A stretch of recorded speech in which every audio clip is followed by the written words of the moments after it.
નમસ્કાર, આપ જોઈ રહ્યા છો નેશન પ્લસ ન્યૂઝ. હું છું આપની સાથે હિરલ પંડ્યા. અરવલ્લી જિલ્લાના ધનસુરા તાલુકાના વડા ગામ ખાતેથી ધોળા દિવસે એક યુવતીના અપહરણની ચોંકાવનારી ઘટના સામે આવી છે. વડા ગામની એક દુકાન પર ઉભેલી નેન્સી પટેલ નામની યુવતીને કેટલાક શખ્સો જબરજસ્તીપૂર્વક કારમાં બેસાડીને ફરાર થઈ ગયા હતા.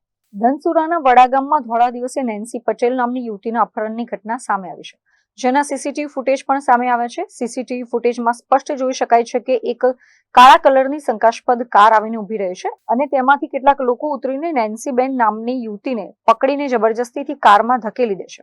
યુવતી પોતાની જાતને બચાવવા માટે વલખા મારે છે, પરંતુ અપહરણ કરતા તેને લઈને પૂરપાટ ઝડપે ફરાર થઈ જાય છે. આ ચકચારી ઘટના અંગે મળતી વિગતો અનુસાર નેન્સી પટેલ તેના પતિ જીત પટેલ સાથે વડાગામ ખાતે લિવિંગ રિલેશનશીપમાં રહેતી હતી. આ સંબંધથી નારાજ યુવતીના પિતા દિલીપ પ્રજાપતિ પોતાના અન્ય બે સાગરીતો સાથે કાળા કલરની કાર લઈને વડાગામ પહોંચ્યા હતા અને દીકરીનું અપહરણ કરી લીધું હતું.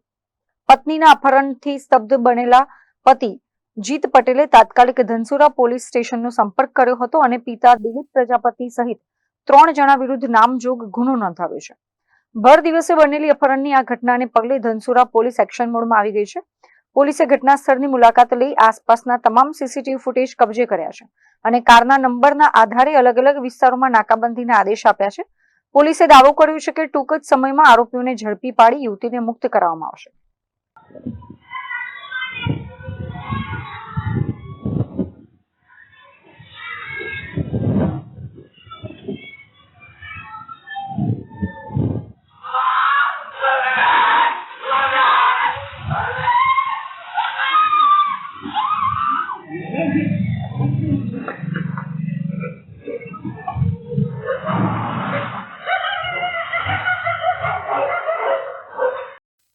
મહેન્દ્ર પ્રસાદ, નેશન પ્લસ ન્યૂઝ, અરવલ્લી.